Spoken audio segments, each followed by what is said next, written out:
Welcome to the 5th BW Hotelier Indian Hospitality Summit and Awards 2020.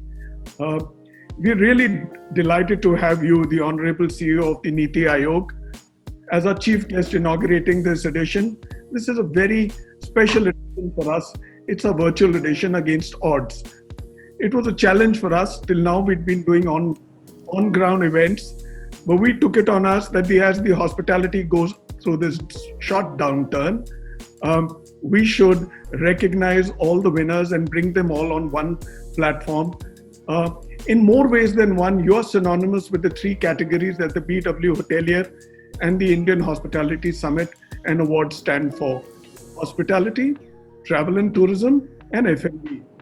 It is only fitting and a blessing to have you today to inaugurate India's biggest ever hospitality summit and awards, which will be over 5 days. Today is also a momentous day for our industry, as you shall bestow the BW Hotelier 2020 Hall of Fame Award upon one of the senior and elder statesmen, as well as a mentor hotelier for India. I wanted to place on record my deep appreciation for the BW Hotelier. Remarkable that this Indian Hospitality Awards is being undertaken during this COVID-19 period. It shows the remarkable grit, the passion, the determination, and the vision of BW Hotelier. I shall hand over the session now to Veer to take ahead with you. Veer, over to you. Thanks, Bhuvanesh. Let's get right into it, Amitabh, because I know how busy you are, and thank you so much for making time for us.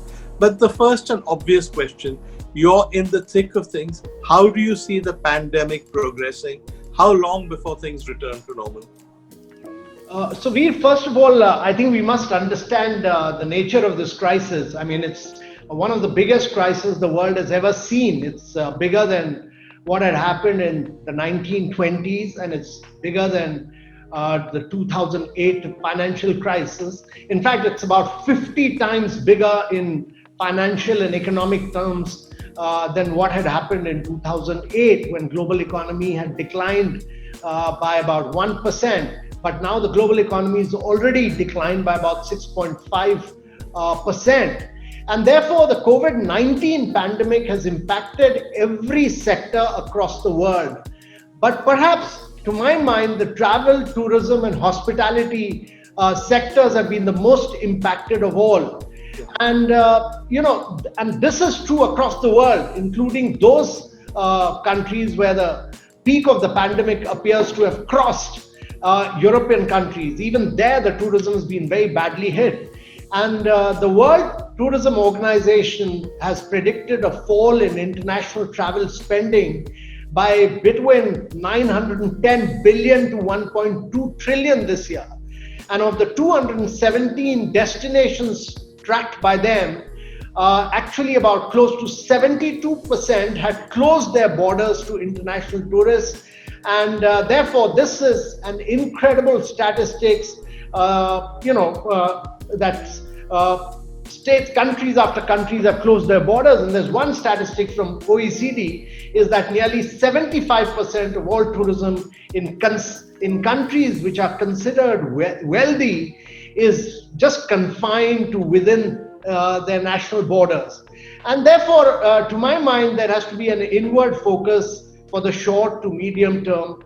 And there is a huge opportunity for domestic tourism, but this is a massive crisis, and travel and tourism has been impacted in a very big way. Let's talk a bit about domestic tourism, since you brought that up. At least in the medium term, is that one door opening for the Indian tourism industry? Well, I'm a great believer in domestic tourism. I think because domestic tourism is really a great way to look at it being, creating a huge opportunity in the Indian context, because we are a country of 1.4 billion. There are a vast number of North Indians who haven't seen South India, and the South Indians haven't traveled to the western part of India, and so on. And I think we need really, as this crisis gets over, and let me also tell you that my belief is that soon after the pandemic, travel and tourism will bounce back in a very big way. It's going to bounce back with vengeance. And therefore, we really need a very inward-looking, a domestically oriented, Incredible India 2.0 is as the future. And there are massive opportunities for domestic travelers to find options in, travel, in accommodation, in cuisine. And these are actually at par or above the offerings anywhere in the world. And infrastructure and accessibility have actually, in India, improved radically in the last couple of years. And my personal view is that a huge focus has been laid on domestic tourism. The UDAN scheme has been a huge success. It has led to the launching of about, vast number of new airports. We have launched about 100 tourism-oriented trains. We are opening up new trains, about 150 of them to private sector. The Bharatmala and Sagamala projects have led to massive investments in highways, roads and ports, and roads have radically improved. We've seen new airports coming up. We are actually privatizing a vast number of airports, and the next gen airports for Bharat Nirman will also be a game changer, because you will have new airports coming up in various parts of India. And my view is that there'll be a huge quantum jump in domestic tourists. We are also doing a holistic island development based on sustainability of Andaman and Nicobar and Lakshadweep Islands. These will form a very integral part of the domestic tourism plan. And so to my mind, travel, tourism and hospitality, the domestic component of it, will have a huge multiplier impact on the economy. And this is a massive opportunity for Indians as hotels and restaurants start opening up in months to come in a big way. You first made your reputation in Kerala, and until that point, we thought of the Golden Triangle, all the usual destinations, and suddenly you put Kerala on the global map. What do you think other states should do to try and replicate that success? So, Veer, my view is that first of all, states must realize the critical impact of tourism on both lives and livelihood. They must realize that this is a massive job creator. And actually, in the post-pandemic period, actually tourism can be the biggest driver of their economies. So first of all, a huge amount of political and administrative will. Secondly, each one of the states of India has some unique product. Kerala had its uniqueness in terms of its backwaters, in terms of its wildlife, in terms of its houseboats. But every state has some unique product, and therefore every state needs to differentiate itself from other parts of India and create a unique brand, and then create a seamless experience from the point of arrival to the point of departure. And I think a huge focus needs to be laid in terms of the experience. The tourists must get a unique experience in terms of visiting the heritage sites, and India is just full of them. And therefore, my belief is that there will be India's massive opportunities. Each one of the states has an opportunity in terms of either its heritage, either in terms of its cuisines, either in terms of its wildlife. And states have this massive opportunity to really give a huge push to domestic tourism and hospitality sector. And my personal view is, look at a state like Bihar, for instance, the Buddhist circuit. You can attract tourists from all over South and Southeast Asia. But the experience from Patna to Bodh Gaya to Rajgir to Nalanda has to be totally seamless. So you need to improve your bathrooms, you need to improve your roads, you need to just lay focus on being a great facilitator, and you need to bring in private sector. And now with both Oyo, Airbnb, flights operating to Gaya, each one of these states has massive opportunity. Look at UP. It has every single product available, and UP can be one of the greatest destinations in the world, well marketed, well projected. So or look at Madhya Pradesh, for instance. And these are states in the eastern part of India where a huge amount of wealth creation and jobs need to be created. Look at Madhya Pradesh. I mean, it has Khajuraho, it has you can chase the rains in places like Mandu. You can see the wildlife. You have Gwalior. You have just about every single project, every single product in India, and great experiences. So my view is that as the COVID-19 gives way, and as in another 6 to 7 months, India has already created, firstly for domestic tourism, there's huge opportunity.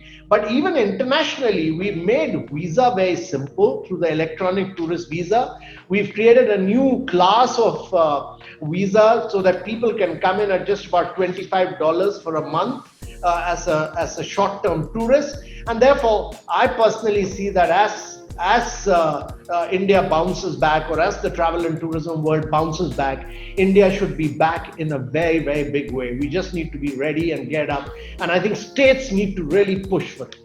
Bhuvnesh introduced you and your many hats, but he left one out. You're also the king of infrastructure. Though people in the tourism industry don't realize this, you spent a lot of your career developing infrastructure. Now, people in the tourism ministry over the years always say we can do whatever we want to try and attract tourists. But if there are no roads, you mentioned bathrooms, if there is no infrastructure, how is tourism going to grow? Is the government seized of this? Is there an attempt to manage both together?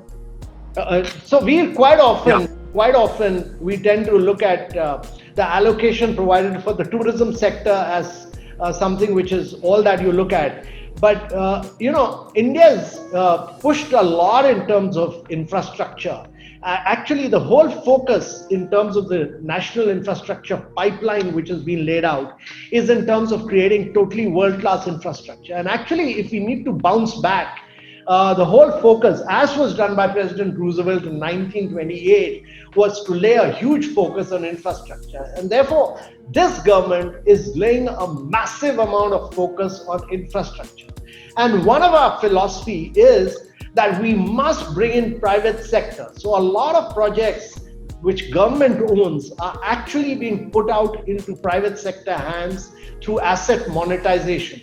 We've sold a vast number of our assets, highways, roads, etc., to international companies. And some of the top investors from across the world have come in.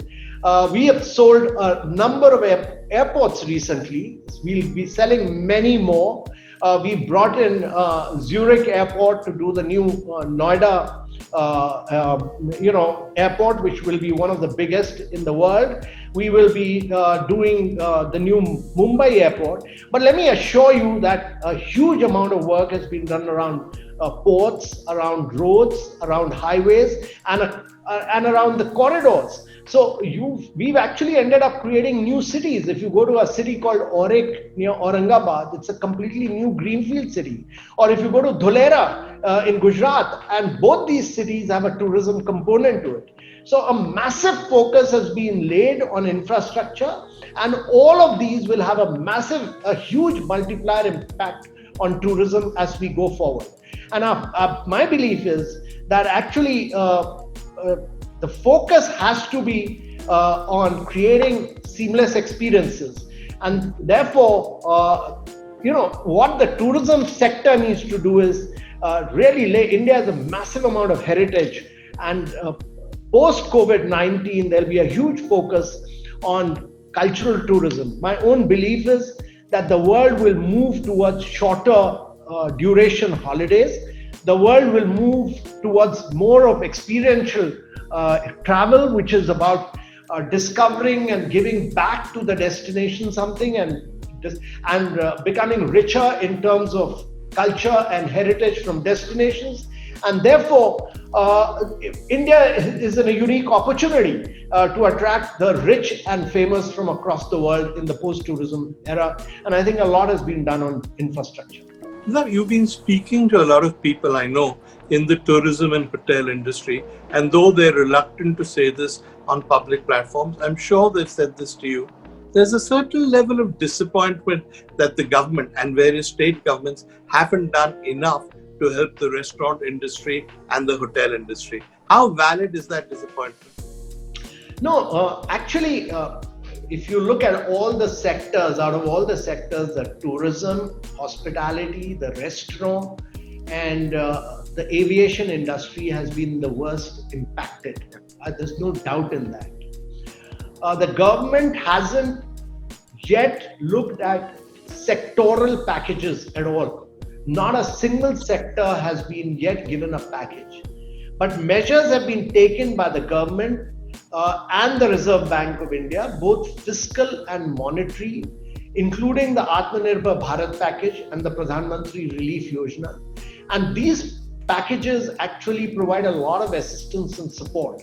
There are more than 2 lakh suppliers to the industry, most of them manufacturers covered under MSME sector that they supply products to hotel, restaurants, catering and food service industry. They will be recipient of the stimulus packages. We worked in consultation with the Federation of Association in Indian Tourism and Hospitality and other bodies of the travel and tourism industry to find solutions for their problem. Earlier we'd given the benefit on GST on room tariff reduction and exemptions, so that we brought it down from 28% to 18%, and for room rates below 1,000 rupees it's 0%, but from 18 to 5% there's a tariff for room rates below 7,000. So let's be,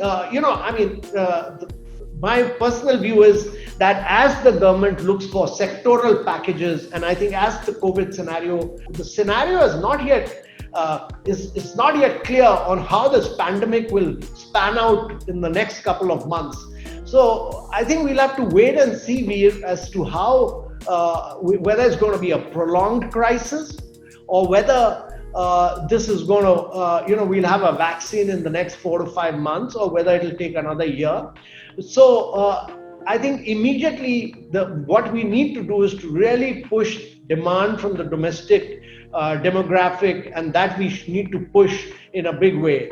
And my personal belief is that we will continue to support the travel, tourism and hospitality industry. This is a sector which creates vast number of jobs, and it's got a huge impact. It's a positive impact across economy. We will continue to assist and support it. In fact, as and when government looks at sectors to support, definitely travel and tourism will be the first and foremost sector to be supported by the government. That's quite a commitment, Amitabh. You're saying that so far at least we've looked at the economy as a whole.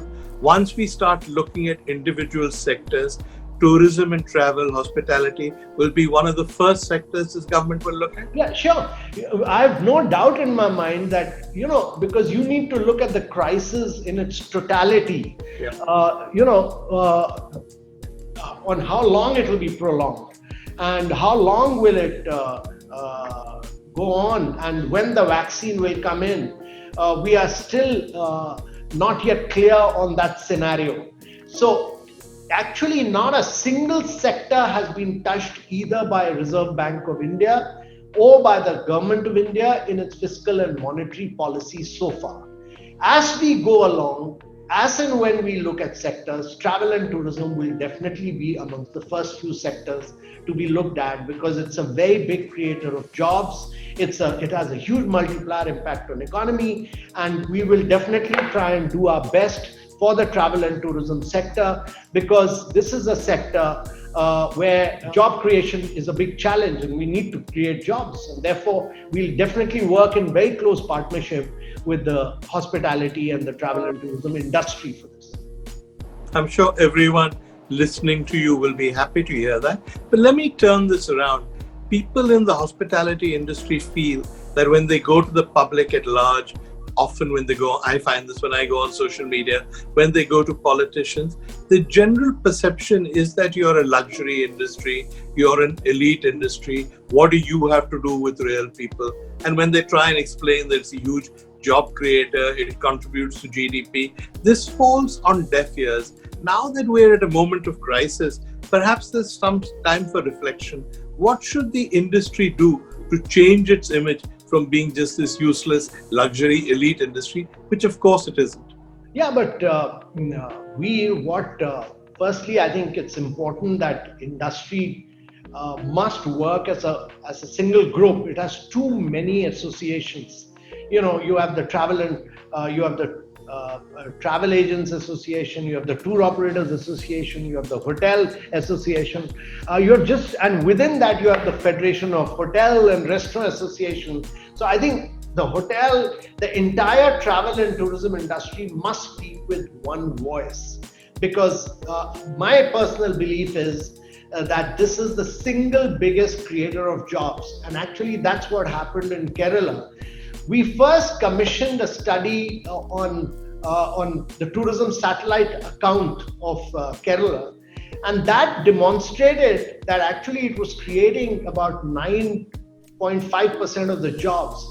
And that's why increased allocation was made for tourism by the government of Kerala in terms of infrastructure. But our belief was that hotels, and there's a private sector element to the whole thing, and therefore the private sector must build resorts and must drive tourism, but other infrastructure, the last mile connectivity bit and the marketing of the destination will be done by the government. And that's what we did. We also laid a lot of focus on creation of new products. And as we went along doing that, more and more jobs were creating, and particularly for the women.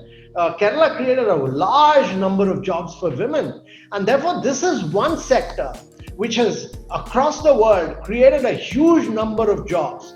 It is also actually, it's a sector which has immense impact in terms of wealth creation. It's not a sector for the rich, only for the rich elements of society. Today, as you see, there are two-star hotels, three-star hotels, there are bed and breakfast, and there are a whole range of products in India, and amazing range of products which India has opened up to. So it's just a huge range which will give a huge impetus to and its multiplier impact will be so enormous as we go along. And therefore, my belief is that there is no sector which can give a huge impetus to Indian economy other than tourism. And therefore, if in the post-pandemic era, if there's one sector which we need to give a huge thrust to for a quick revival, is the travel and tourism and the hospitality sector.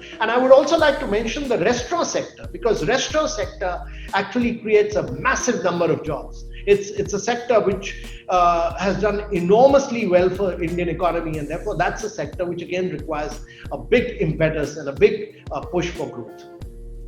When you say requires a big impetus and a push for growth, the restaurant sector will ask, what will you do? What do you have in mind?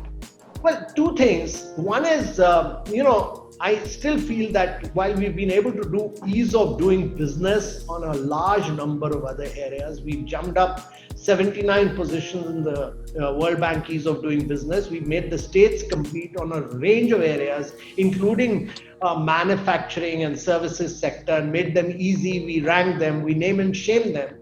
But on restaurants, I still feel it's very complex, very complicated, because land is involved, renting is involved, and the rents are very, very high. So we need to do something radical about it. And I'll be very happy to work with the Restaurant Association to see how we can bring in a very, very genuine online, totally online, without any physical means, an online clearance for the restaurants, and to see how best we can reduce their rentals in the long run. That's again a very significant commitment. You're saying they face very complicated issues, too many clearances, too many hassles. You would be happy to sit with them and try and work out a scheme whereby as much as possible is done online, so it's easier for them to function. That's a commitment. Yeah, that's a commitment, and we'll work in partnership with the states. Thirdly, one more issue is that in several states of India, for restaurants, our bar prices are too high, just too high. And therefore, it's important that we bring them down to international levels. And restaurants is a very unique part of the Indian experience. If you want to market a product, if you want to market a destination, the Indian cuisine, the culinary experience has to be a very fascinating part of that experience, as it is in many other countries which have excelled in, look at France, in many of these countries, the experience of cuisine is a very integral part of the travel and tourism experience and getting enriched from the destination. And therefore, we need to make it on par with some of the best global practices across the world. How much can you actually do, people will ask, because nobody doubts the intentions of the center. But so much of this is the States. Even in Delhi, we've seen this drama over the last week about whether restaurants can serve liquor or they can't. And in terms of liquor, there is this stigma in India, the sense that if you're serving liquor, you're doing something vaguely immoral. And therefore, restaurants face endless problems. Yet, if you want to attract tourists, and even if you want to do domestic tourism, you can't really survive with this attitude, can you?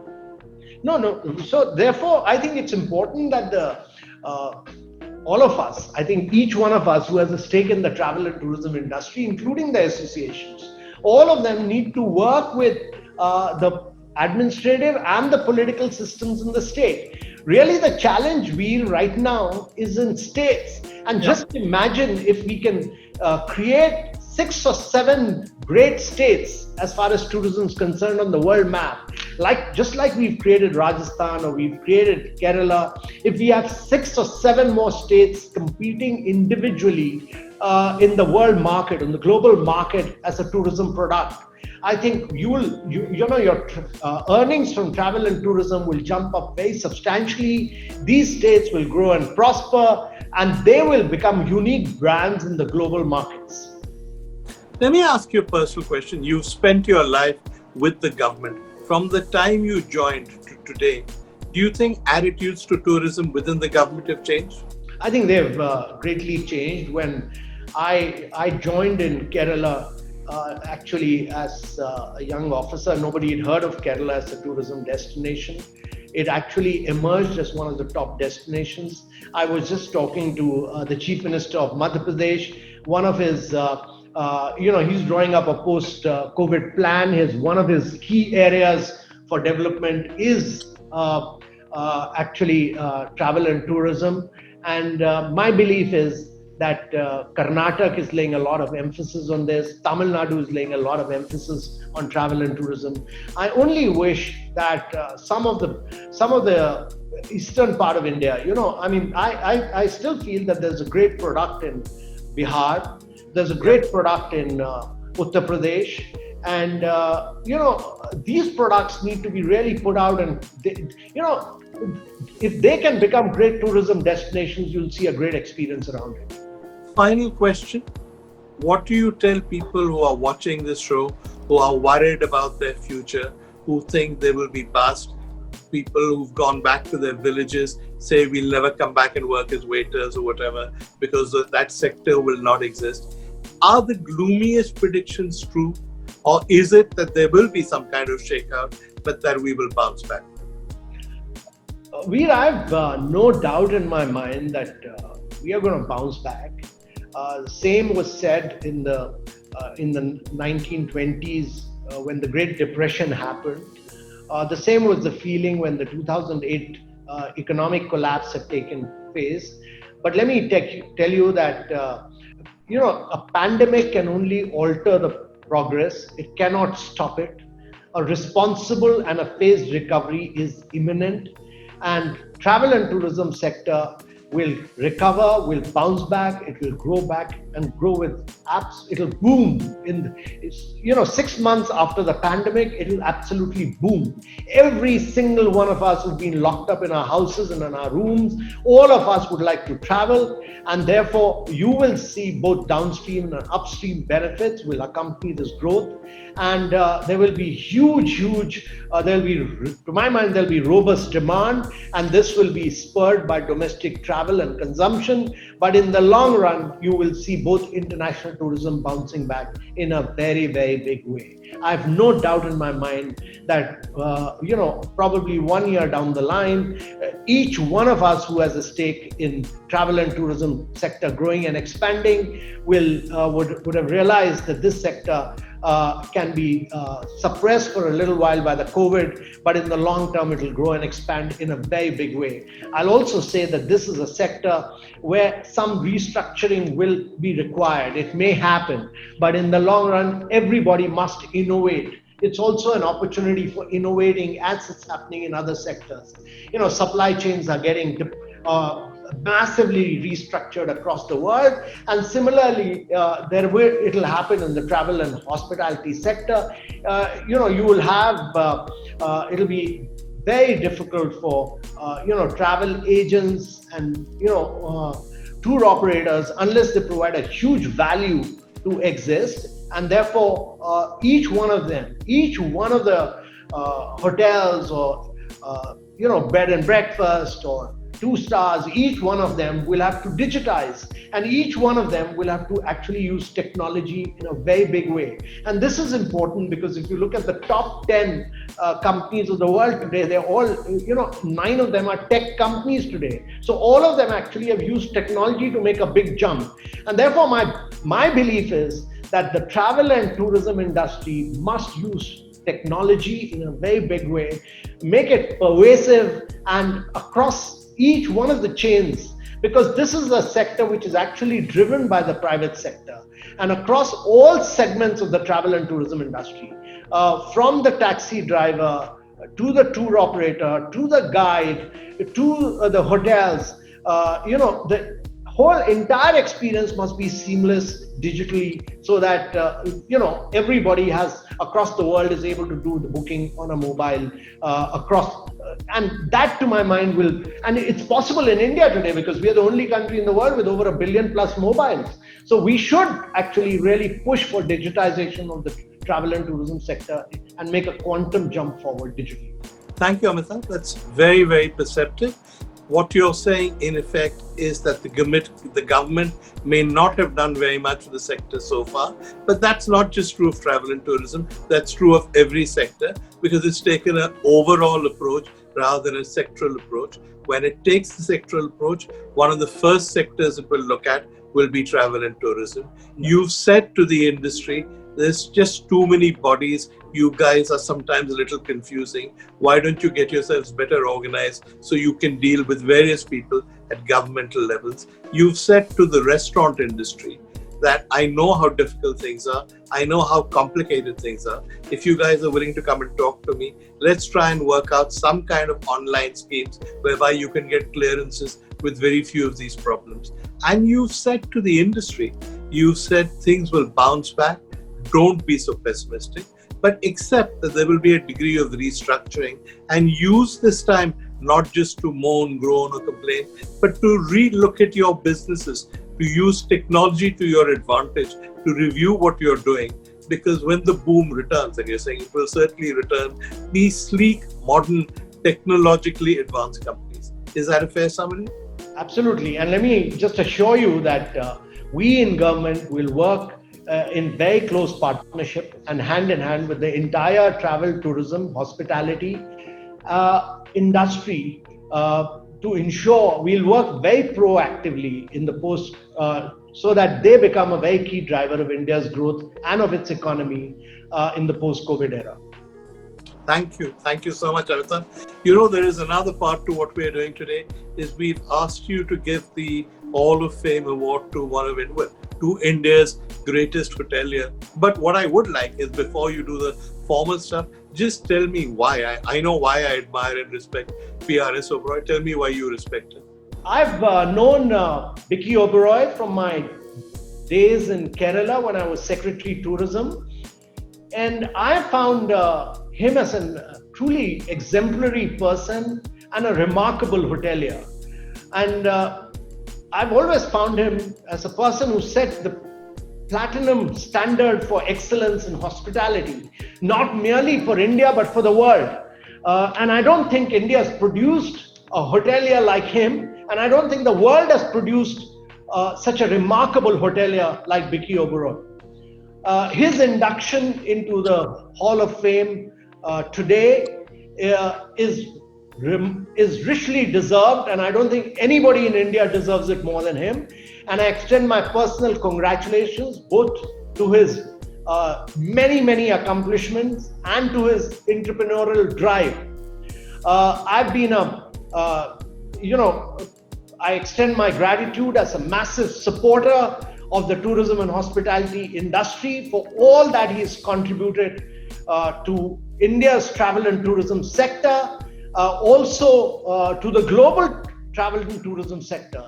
Both the world and Indian tourism sector would not have been the same without Vicky Oberoi. The Oberoi Group of hotels are universally considered amongst the very best in the world. They are the top class. There's nothing better than the Oberoi Group of hotels. And the meticulousness, the attention to detail, the broad vision, and the drive towards excellence of Mr. Vicky Oberoi, who's been the architect in chief, is the primary reason for this. His dedication towards retaining the integral aspects of both Indian philosophy, Indians' culture within the group hotel is remarkable. And I've always admired, because whenever you enter the Oberoi Hotel, you're welcomed by Namaste and his dearly held philosophy of Atithi Devo Bhava.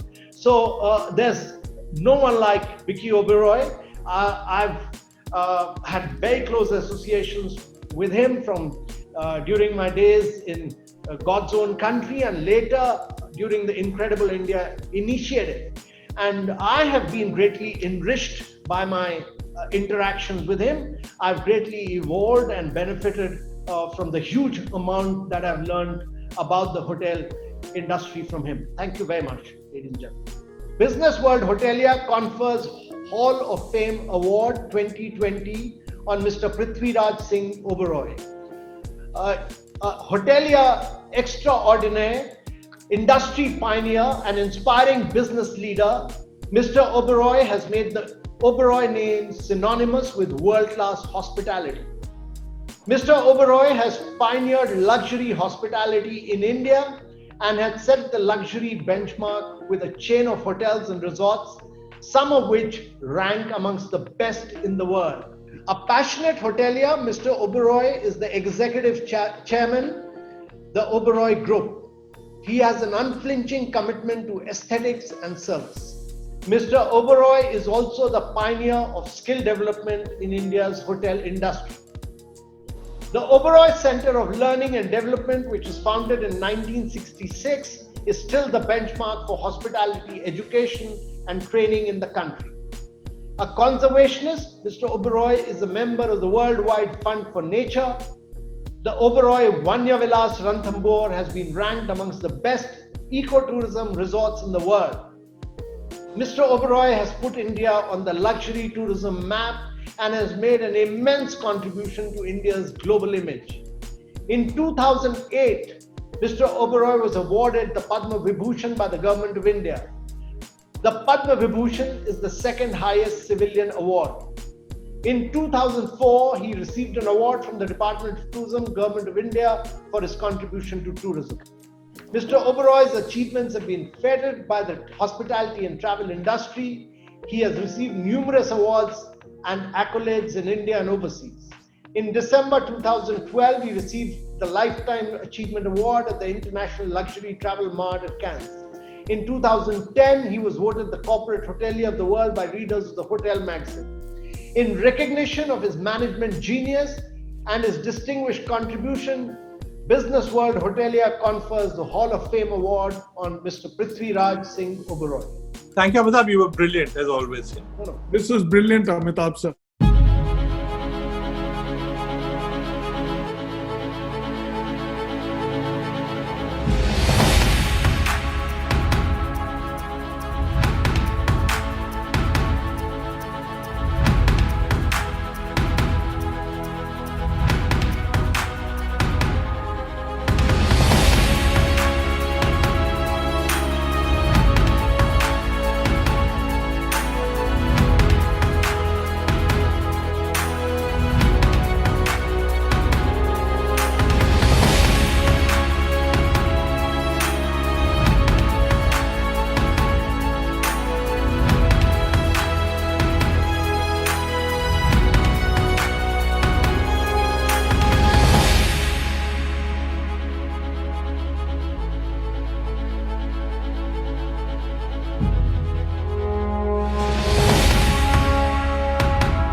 I'd like to thank BW Hotelier for giving me the Hall of Fame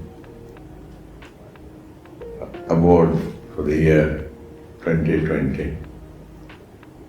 I am most grateful to Mr. Kashu and to the entire jury. Thank you.